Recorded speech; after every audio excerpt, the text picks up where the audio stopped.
Hey guys, this is Vibes all the time, and we are back. It's a new year, and we on the camera.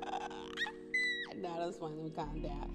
This is my guest host today is Cami. That's my girl. Ayo. And yeah, we about to get into it. And I'm Lisa Styles. If you don't know, now you know.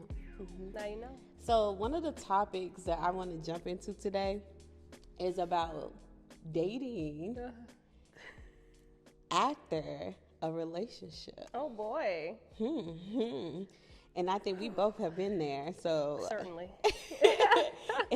and all the things that come with our past relationship, and then we hop into the dating life. What is that like actually like? Like, can we like?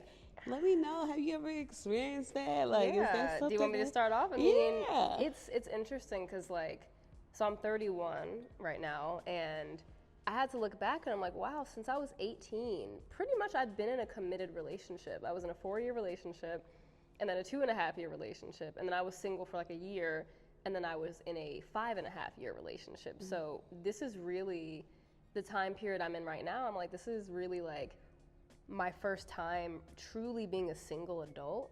And it's weird in some ways, but it's really nice too. Like, I don't know, it's kind of cool being in this space in my life, having come into my own a bit, being more established in every way, and just like more established even within my own sense of self. Yeah. I'm really liking the experience, but yeah, I don't know. It's tricky too, because like you learn how to be part of a unit, and then you become a unit within yourself. Like, I don't know, it's trippy, but I mean, you had the same thing, I guess. Yeah, like, well, you had a lot of long relationships. My relationships have been short compared to that, but my longest relationship was 2 years, and it's interesting to get in habit with somebody or get in routine with somebody, and then you're back single, and it's like, what do I do with myself in my single life? But then you're so excited to be single, which is interesting because I tell you, there's a phase. Like, when you're in a relationship, okay, then once it's like in you just ready to get out. And then when you get out, you like, I'm rebelling. I'm getting up out of this. I'm dating whoever I want. I'm talking to whoever I want. I mean, that's what I did. Me too. Everybody, everybody might do something different, but my butt was like, I'm getting this, I'm getting that. You gotta make up for lost time. Like, literally, and I was outside. But then even after that, it's like there's a phase that you get after you rebel. Then you have this settledness that gets quiet, and then you have to sink into everything that happened to you. Girl, you AKA mental breakdown, bro. That was exactly what that was like for, like, whatever the context of why we ended things like that. That is what it is. But like immediately, pretty much after that was fully done, I hopped on a plane to Greece. So I'm like, literally, and I got in the Mediterranean, like met a guy there or whatever, like all that kind of stuff. Just had my little like rendezvous, eat, pray, love moment, which was great. And then I continued that. That's actually kind of dope. It was like, dope. That It was like a fantasy come true. It's literally, like that. I was so, literally when I was on the plane, like all in my feelings, I'm like, bro, I'm headed to Greece right now. Like, what? I'm going to for this most romantic wedding and like seeing the wedding take place. And I'm like, I'm excited for that to happen. Yeah.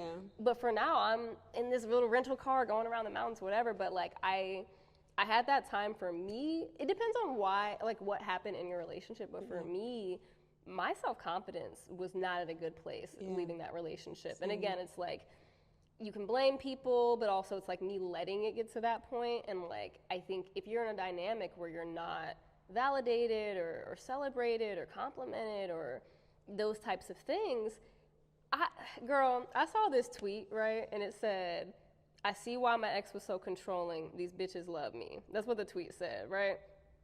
And I saw that, I was like, literally, bro, the reception, like, I was received very well being single. And literally within a couple months, my self-confidence, I know it's not supposed to be from other people, but my self-confidence went from like 0 to like, maybe I need to be brought back down to earth. Like, Man, I feel like that definitely happened. Like, at my end of my relationship, it's like, oh, I gained all this weight.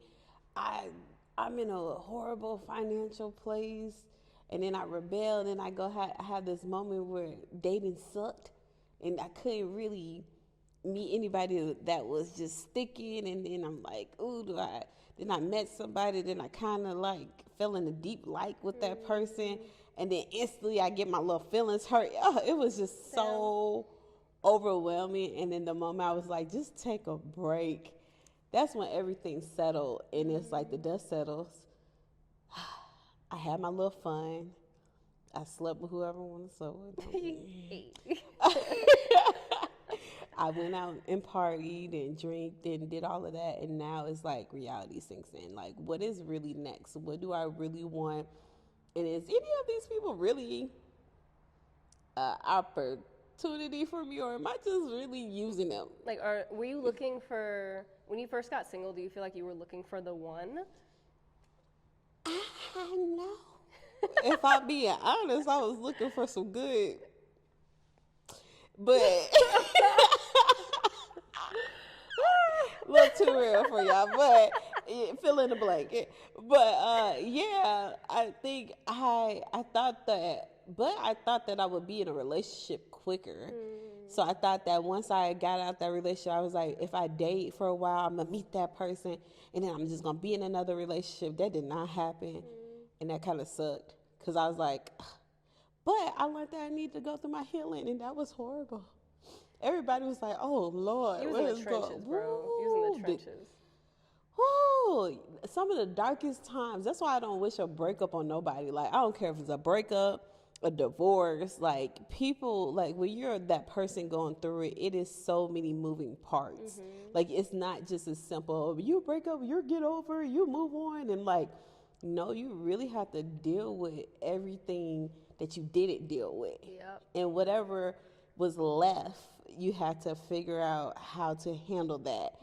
And you're doing it alone. So it's a lot, because it's like, I didn't get myself in this hole by myself. Well, why am I digging this up? Yeah. Bro, that's literally, that was the thing I had to understand, was that, like, 5.5 years worth. And again, I'm like, no, it's all love, all that stuff. And there's always going to be pros and cons and good things and bad things, whatever, in any dynamic. But for me, the specific ones where I was starting to feel the resentful, I guess, around, was like, financially, I'm like, okay, had I approached these last 5.5 years differently, even as a single person or as a person who's maybe like supported in a different way, or like a little bit, I think like teamwork. I like the idea of, like, if a long amount of time goes by, I really like the idea of having a teammate to reach certain goals financially, growth-wise. And I think I did pretty well for myself in the last 5.5 years. But I came out of that, like, really upset, kind of with myself, of like, why would I let my own even confidence or whatever get to this point? But it happens, like, slowly but surely. And that's why when you're healing from it, that is sometimes has to be slowly but surely too, I don't know. It's definitely not overnight, but I feel you, like, it, thinking about that is just like, God. But it is like, for me, before that situation or my ex, I was in such a good place, y'all. Like, I was in a perfect place, but I was traveling, I was losing weight, I was in the best shape I had been in so long, and I was just so ready, and things were happening for me, like, boom, boom, boom. And then here it comes, I'm in this relationship, I get in, I find out things that I didn't know. Like, didn't really have a honeymoon stage. The first thing that happened was a death. And then I began to feel guilt. So a lot of the times, what kept me in that relationship was guilt, because I'm like, well, I can't just leave him. I wanted to. I called my friends, like, I can't do this. I was happy. Like, I don't know what this is going to do. And then next minute, no, I'm carrying this person. And unfortunately, that sucks. And nobody wants to deal with that type of situation in their lives. And I'm not going to go in his personal life about it. But I was guilted. Like, I felt guilt because I wanted to leave it. But I'm like, how do I leave somebody when they're going through their hardest time in life? Yeah, that's tough. And then the hardest time just kept happening. And it's like, what point do you be like, I got to exit? So it took me almost a year and a half before I was like, it is time to freaking exit. And then probably another 6 months after that. So we were there. We almost made it 2 years. Didn't quite make it, but it's ah. It's tough. That's tough. And like, I think too, when you leave a relationship or a job or a city that you were in, there's so many things that like a veil is sort of lifted, that you are in fact looking at things sometimes through rose-colored glasses, and things can sneak up on you. There are certain things that like in various dynamics that I've had, when I look back, I'm like, how did I let that go on for X amount of time? But when you're in something, like you said that, you know, the bad things kind of just kept piling up, and before you knew it, it had been almost 2 years. I think that can happen to people, and I think, you know, honestly, for anybody who's like recently gotten out of a relationship and they're feeling like disoriented and kind of off their path, it's like, this is the most exciting time to be human, in my opinion, because you experience the full breadth of the human experience and emotions.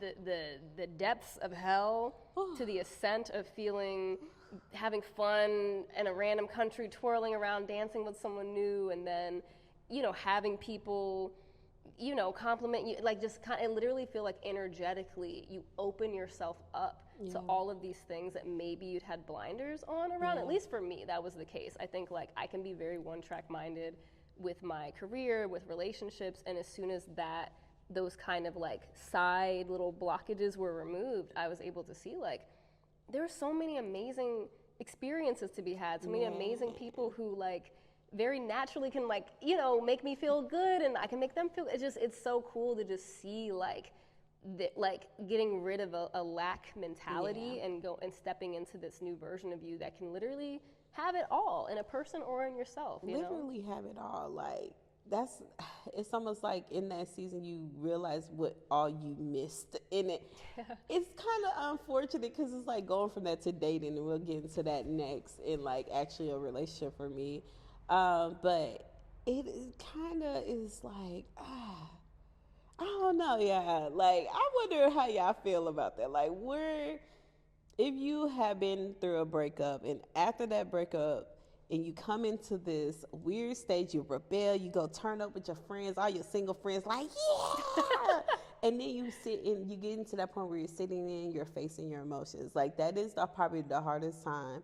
And I just want to know how y'all feel about that. Like, please feel comfortable with sharing y'all story too. And it's hard and it's sad. And some people, I don't know how many people, you think you're going to be real happy, you know? You are for a while. Yeah, and then you come back to the light. So after all these different phases, so you go through, okay, I'm free, I'm rebelling. Then you go, I got to sit in this. And then you come to like a new version of you after that breakup. So I would call it, I need a name for this. With a new version of you that emerges? Yeah, like the 4 stages. Is it 3 stages after a breakup or 4 stages after the breakup? 50, I don't know. It's a lot of stages. Yeah.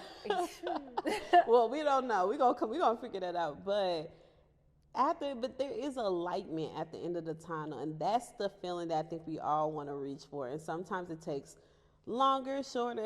I guess it depends on the person and how quick they are on their toes. Like, I don't know. But then there's enlightenment, and then you find this new version of yourself, and you find this new confidence. You find like, oh shoot, I am dope. Oh, I am fly. Oh, I didn't need him, or I didn't need her, or whatever it is. Like, you become free. And that freedom, that's hard. Because once you get that freedom and then try to hop in another relationship, it's a little different. It's so hard. Like, yo, that is something that's so crazy to me that, like, actually, I'm going to get to that in a second. You said something that reminded me, like, when you're out of it, and enlightenment is at the end of the tunnel, but in the tunnel itself while you're there is a lot of really tough stuff. And I think, like, for the most part, like, my healing journey since the breakup has been relatively smooth. But the things, like, there's been, you know this, maybe 2 occasions throughout this process where I have just spun out, where I thought I was literally going crazy. I was like, oh, I'm going nuts. I literally felt like I'm having a mental breakdown. But then I had to really sit and think, like, okay, what is this triggering actually? What is this actually triggering? I can't be this mad about, who cares at this point, right? And like, but it sort of is revealed to you, like, okay, I have some pretty core wounds that upon recognizing that fact, it gave me so much peace and enlightenment. I think overall, like on my journey as a human, I feel closer to God, closer to enlightenment, that I'm like, I discovered something about myself. I discovered some of my attachment wounds. I discovered the things that can really set me off are the things that make me feel like there's a threat to my place in my community, or that I don't know where home is. The 2 times I've really lost it emotionally, I'm like, it was because of those things. And I'm like, post breakup, I was able to find that out for myself, you know what I mean? So that makes me happy. Like, even in the ways that it's not good, even in the ways that you keep getting poked at, it actually like calls upon you to come and heal, you know what I mean? So that's been cool. That is actually, you're 100% correct in that, because I learned that I wasn't over a lot of different things, and it does take 2 in a relationship. So I'm not going to put the blame on 100% on that person.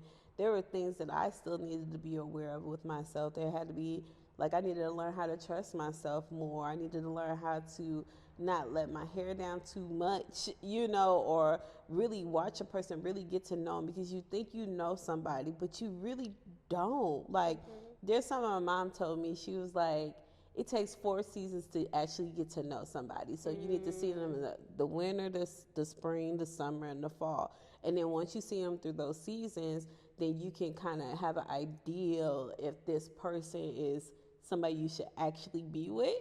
And I kind of feel like, dang, like, okay, that's true, because you got to see people in all their forms. You got to see when they're angry, you got to see when they're happy, you got to see when they're frustrated. And that, it's a lot. It's a lot. Can I ask you a question? And maybe you were going to ask this already. No, okay. Do you, because we're talking about past things and things that we've healed from seeing people in different seasons. Now when you're dating, do you take into account that stuff?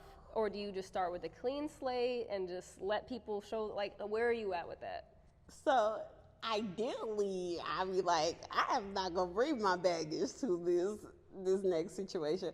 But in reality, you have triggers after your relationship. So you try, like, I try to give people a clean slate, but there's all these signs, like you see now, I'm like, ooh, no, red flag, red flag, red flag. Then you have to identify, are they really red flags, or are you really triggered? That's a good distinction. Yeah. How can you tell which one it is?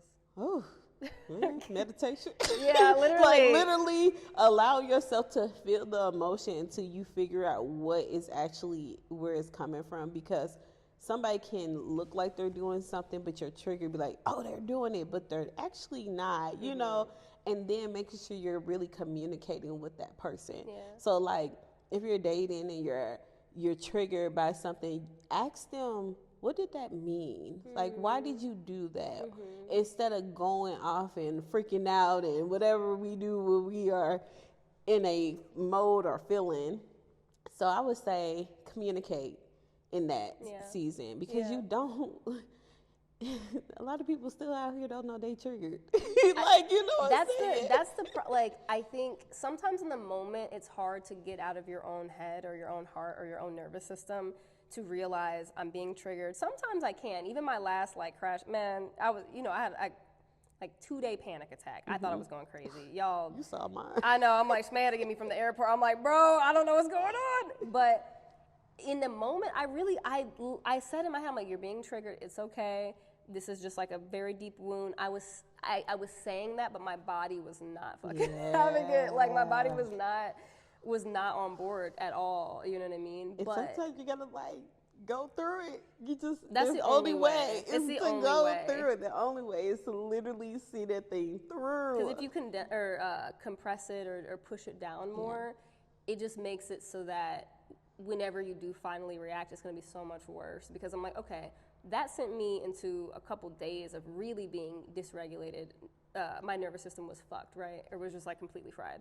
And that was like 2 days worth. Had I just pushed it down, I might have delayed it, but then if I would have delayed it, it might have been a bigger kind of situation. But like, I do think that people don't always know that they're being triggered. I think that I don't always know. You know what I mean? And I think like we give our triggers a lot of power when being triggered is really just like a call to action within our body to say, you're being triggered. This is this is a wound that's ready to be healed. Are you ready yet? Are you ready to heal it? And if it's like, no, I'm not, I'm like, all right, well, the wound is still here. You're still bleeding. I love how you put that. That is exactly how it is, because it's something that we need to face. Like, we can't keep suppressing it or throwing it under the rug, or like I always say, you keep putting it under the rug, you're gonna trip over it. Like, that's like my biggest thing. Or you throw it in the closet, you're gonna open the closet, it's all gonna fall out.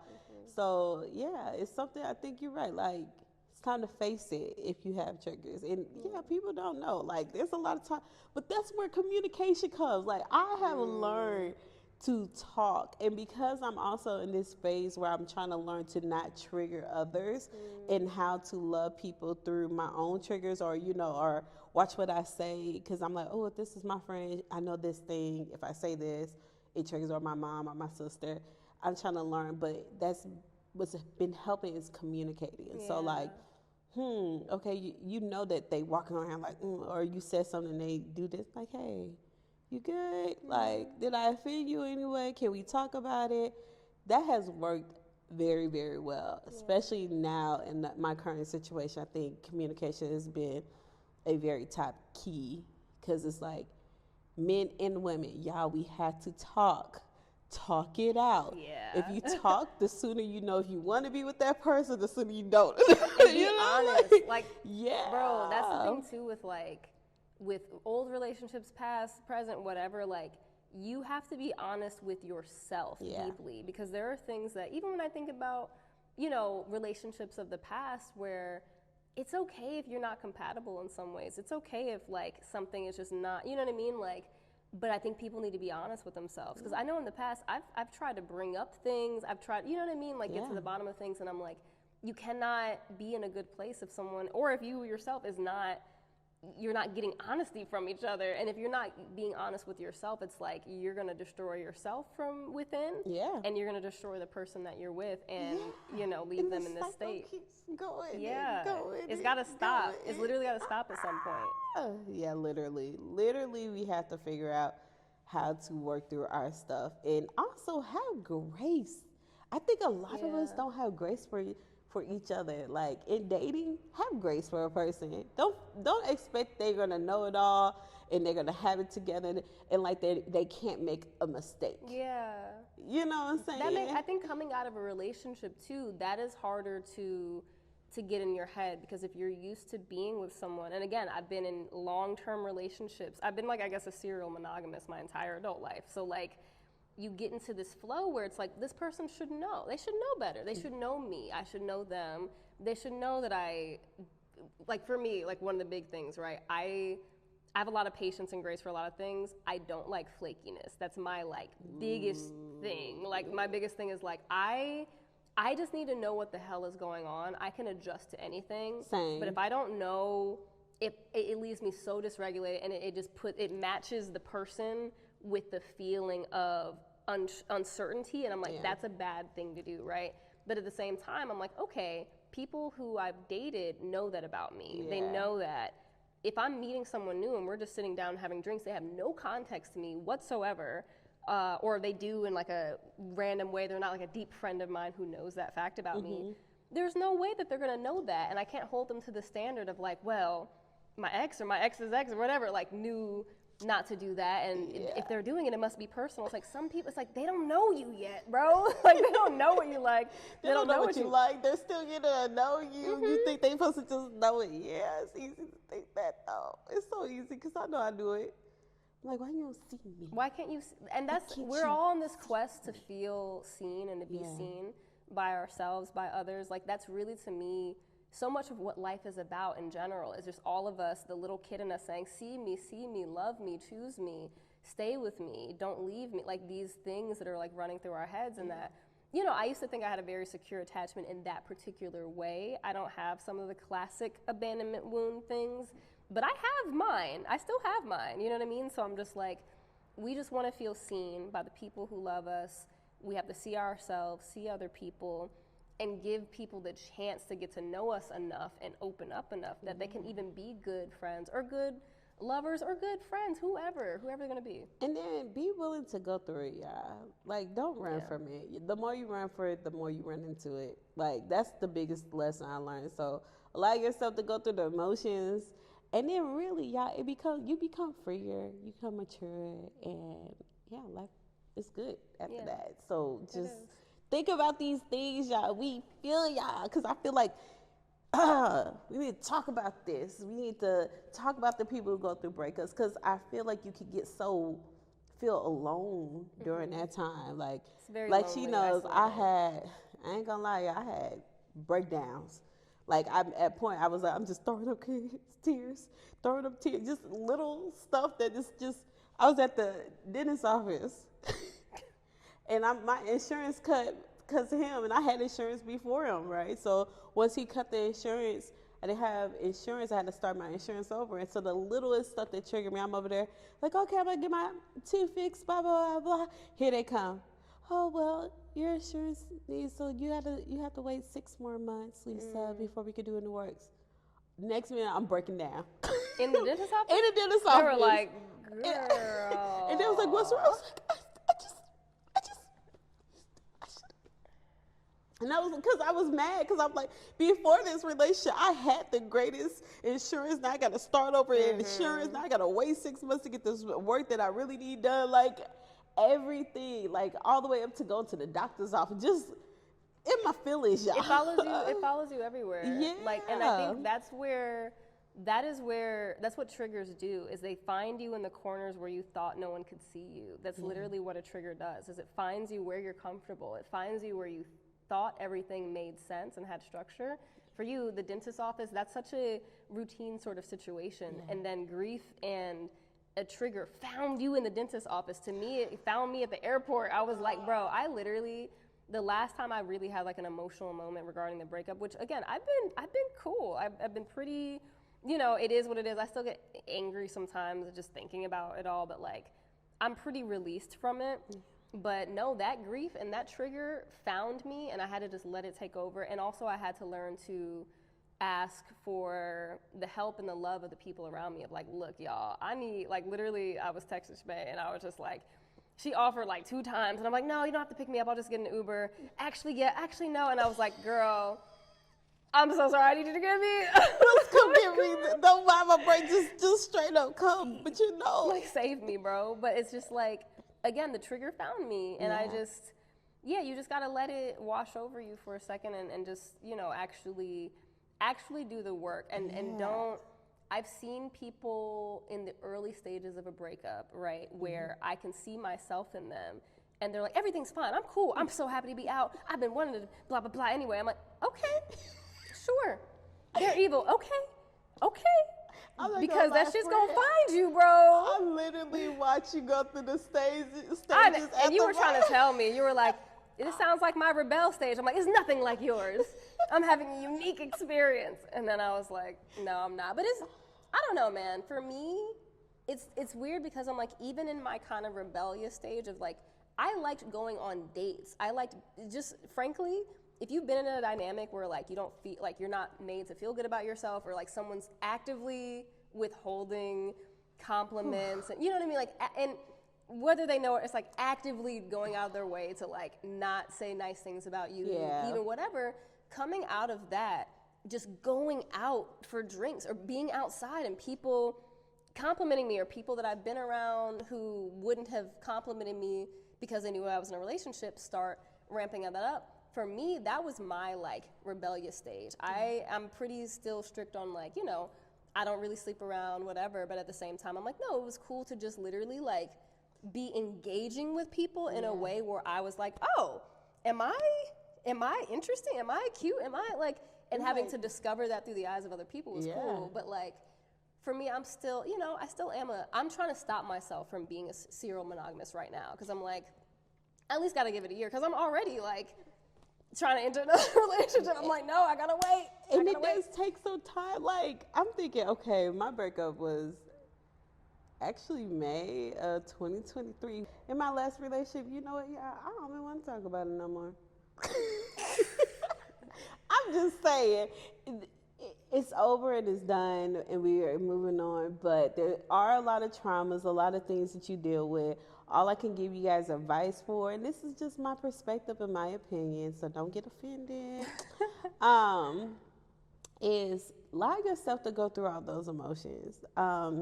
You really do heal when you allow yourself to sit through those things and really understand self and why you made those decisions for that relationship, the good, the bad, the ugly. And then when you come up out of that, you'll start finding people who fit you more or that treat you better, or good advice. Yeah. So just remember to love yourself. A lot of things I had to remember, my affirmations was I am deserving of.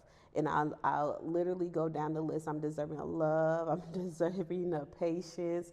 I'm deserving of just freedom, and just kind of went down the list. And then I am worthy, because those things were the two most powerful affirmations I had for myself that actually got me through. And y'all should see, I painted a whole painting about I am deserving of. And I put all the words, and I look at it every day to remind me to not settle for what I did have, and then be open to have new experiences. It's okay to take risks. I'm a risk taker. Everybody not a risk taker, but I like to see things through. Yeah. So yeah. Yeah. That's our kind of. That's good advice. Yeah, that's all I got. What about you? Got any final advice or any affirmations that you can? My like biggest advice, honestly, and this is not just with ending a relationship and going into dating, but like just with navigating through the human experience, truly is like feel it fully.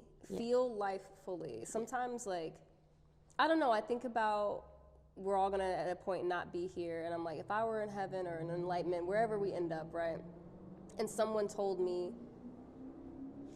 you can go to Earth and you can spend 10 minutes on Earth. Mm-hmm. What are the things you'd want to feel, right? And to me, I'm like, damn, I'd want to feel the sun on my face. I'd want to feel what it feels like to run. I'd want to feel a hug of my parents. Like, I'd have specific feelings, and those good feelings that make you human are so uniquely human that you'll never be able to experience it again outside of this human experience. So for me, the heartbreak stuff, as much as that sucks, I'm like, that is just as much of a part of being human as as the sun on my cheek, tears on my cheek. Those are both equally as important, and that's just the duality of life. So I think approaching things knowing that you cannot escape the human experience, and if you want to fully feel the warmth of the sun on your cheek, you're gonna have to fully embrace the tears on your cheek sometimes too. Ooh. And you can't run from one and expect to have the other fully. Like, that's just not the way that it works. Just like in love, when you're in love, you can't expect the sunshine and daisies and perfect version of your partner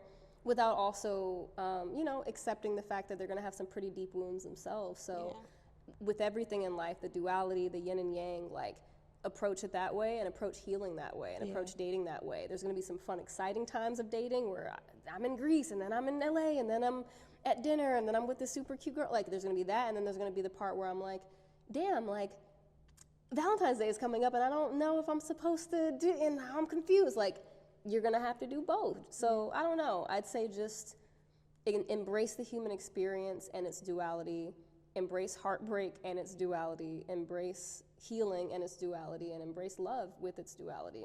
That's my advice. That is great. Oh, I love to hit the end with some good affirmations and some good reminders, because we got to keep the vibes of y'all. I want things to feel good. I want everybody to be happy, and I want us to have a good time all the time. Yeah, so vibes all the time. Vibes all the time. And thank you guys for tuning in. And continue to tune in, because we got more for y'all. Okay. Tuning in. I'm usually on the other side of the camera. She got lucky. Yes, she got lucky. We got so much to talk about. We can talk all day. Honestly, we probably will. literally. But love y'all. Peace, love, happiness. Stay prayed up and stay focused. Okay, you're gonna get through it. Adios.